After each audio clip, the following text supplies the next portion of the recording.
Дагы бир маселе, эми мисалы жанагы физический лицо деп атасыз. Булар көбүнчө бир жерде мындай жалчытып иштебеген, же болбосо пенсионерлер болуп калышы мүмкүн.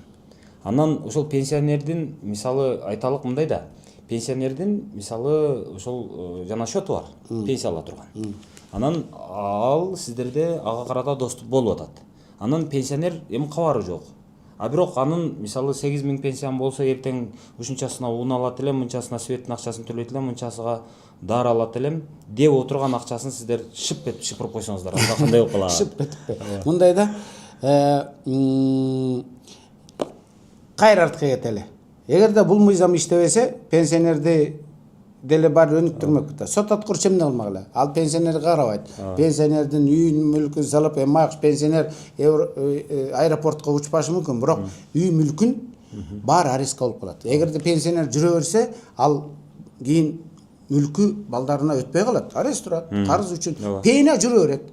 Айтат, менин апамдын карызы 10 миң экен, миллион болуп кеттир го. Биз айтабыз, пейне батыр.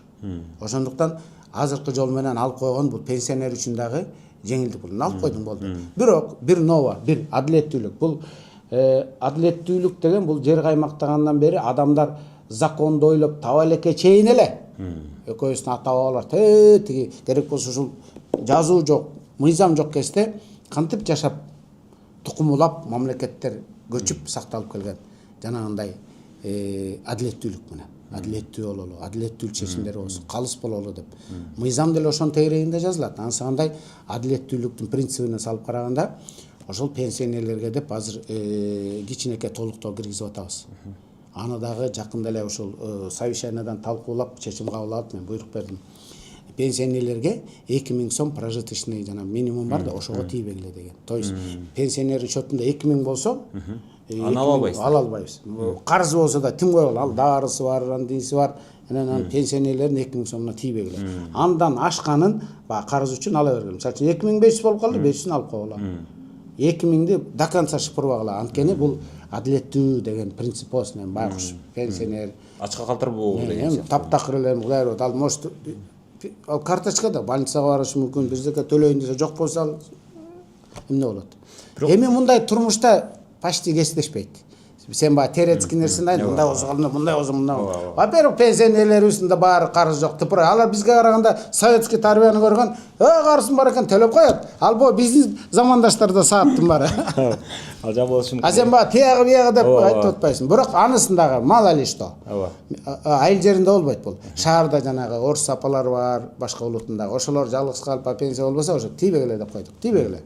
Анан бирок көрдүңбү? Дұрыс. А эгерде бул мыйзам иштебесе, ал апа эмне болот эле? Пеня кете берет беле? Кете берет эле. Кээде уктуң беле бир трагедияларды? Мамлекет мунун үйүн алып коюптур, анан бара жок болсо, ошолор ушинтип эле пениялар кете берген, ал өзү билген эмес. Пения деген бул воздух, воздух үчүн алып коет, болбойт.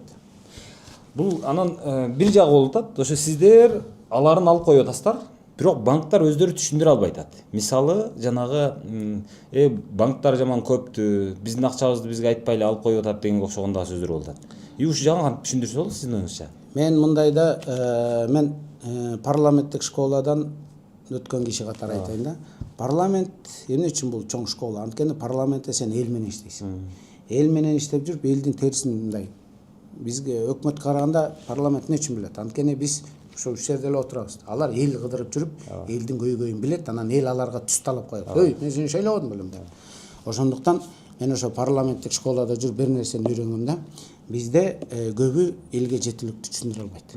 Банкка барсаң ошо баланчанчы указдын түкүнчөнчү закондун 12 статьясынын 4 пунктунун 5 беренин алдына караганда шатырды окуп коет. Аны ал карапайым киши эмес өзү түшүнбөйт ал. Эмнени айттың? Билбейт.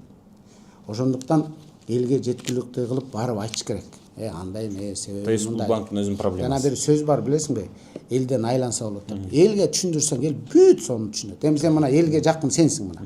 Жүрөсүң ошо элди эле аралапчы. Ошондуктан мына билесиң, мына боо деле маселени айтып атпайм мен сага.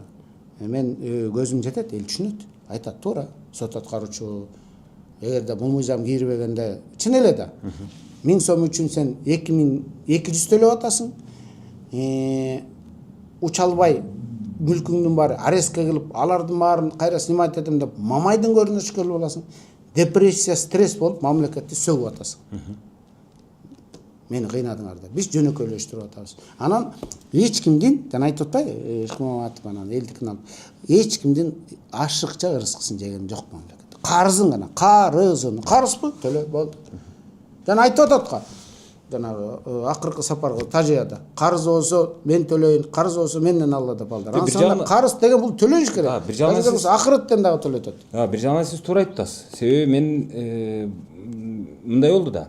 Мен сиздерге отчет тапшыргам. Мен ушунсаң кичине туура айтып атасың десең, тустай эле бербей. Жок. Туура эле айтып атасыз. Себеби мен өзүм башыман өткөн да. Мен сиздерге жанагы кварталдык отчетумду төлөгөмүн. Тапшырган маалда жанагы ишкердигимден мен сиздерге карыз болдум. Мынча бир ошо 150 миңдей төлөшүм керек. Анан ошол маалда мен жанагы акчаны башка максаттарыма иштетип жүргөм. Газоблоктон акча түштү. Ооба. Жок, түшпөй калып атпайбы ошолчу? Түшкөн, бирок мен башка максаттарга иштетип жүргөм. Анан баягы салыкка деген акчам калбай калды. Анан эртең мына жактан дагы түшкөндө анан төлөп коем да дедим. Ошонун түшпөй туруп алдыбы же дагы бирдеме болду, кыскасы. Анан унутуп калыпмын. Унутуп калсам бир күн баягы акча түшүптүр. Жок, түшө элек экен. Анан биз алып койдук. Жок, акча түшкөн жок. Анан шотумду карасам эле минус бир нерсе деп жазылып калды да. Минус каяктан чыкты деп мен да өзүм түшүнбөйм. Себеби мен сиздерден андай алып коеруңуздарды билбейм да. Мындай алганда сиздер али мага түшө элек акчага баягы шотума минус деп эмени киргизип коюпсуздар. Мен ошо көбүрөөк жанагы убакыт жүрүп калган окшойм унутуп. Анан акча түшөр менен баягы шыпырып алдыңыздар да. Анан бир жагынан баягы жаным качат экен, себеби ал баягы унутуп койгом да мен салык төлөштүм. Берген жакпайт эчиңме? Ооба. Анан жок, анын үстүнө мен унутуп койгом да, ал менин планымда жок да. Бул жактан акча түшкөн болсо мен буга иштетем деп жүргөн акчаны. Чыгым да, мисага чыгым болду да. Чыгым болуп чыгып кетти. Анан эмнеге мындай болду экен деп анан банкка бардым. Менин акчам түштү эле, эмне жок десем анан ал жаманга кетти. Ооба. Анан кийин ал салык кызматынан ушундай болду эле деп түшүндүрүп беришти. Анан деп карызым бар экенин ошондо сезип, анан мойнума алып унчукпай калдым. Бирок экинчи жагы сиз айткандай кесепет боло турган болсо, анда мага оор болмок. Эгерде мен бардык мүлктөрүмө ошол карызым үчүн жанагы арест салынып, сот аткаруучуга берилип, анан сот аткаруучудан бул баягы аткарылды деп чечим баягы токтомдору чыгып, анан ошонун негизинде кайра барып баягыларды аресттен чыгарып жүрө турган машакат болсо, мага чындап эле ал андан 5 бетер оор болмок. Андан көрү жөн эле ошол бир аз мындай жан ачыштырган менен дароо алынды, болду, ошону менен маселе чечилип калган, бир жагы жакшы болду. Негизи жакшы экен ал. Бирок эгер жанагы баягы адамдар ушуну туура түшүнө алсак. Түшүнөт. Мен айтып атам, жана элден айланса болот дегени бар түшүнөт. Көрөсүң, даже мелдешели бир айдан кийин ошо вопросту көтөрөлү, эл бүт түшүнөт. Анткени эл ак караны ажыратат. То есть эч кимдикин урдаган жокпуз, эч кимдикин алган жокпуз. Бул адилеттүүлүк. Анан мындай, эң негизгиси, салык бул ыйыкпы? Макулсуңбу? Ооба. Салыкты баары төлөш керекпи? Милдет. Төлөш керек. Салык бул элди, мамлекетти, келечекте биздин кыргыз үчүн керектүү нерсеби? Институт, салык төлөш керек. Бул талашсыз. Анан салык деген бул эмне өзү? Бул биринчи кезекте маданият. Бул жоопкерчилик. Анан жанагы сен кубантып атасың. Мен салык төлөдүм деп айтам деп. Ар бир бизнесмен, ар бир адам ошо салыкты бетине кармап түшүш керек. Мен баланча салык төлөдүм. Салык деген бул ыйык нерсе. Мына мен мындай айтканда мен баланча ыйык төлөдүм. Мен баланча ыйыкмын дегендей да. Төлөбөй коюу бул тескерисинче уят.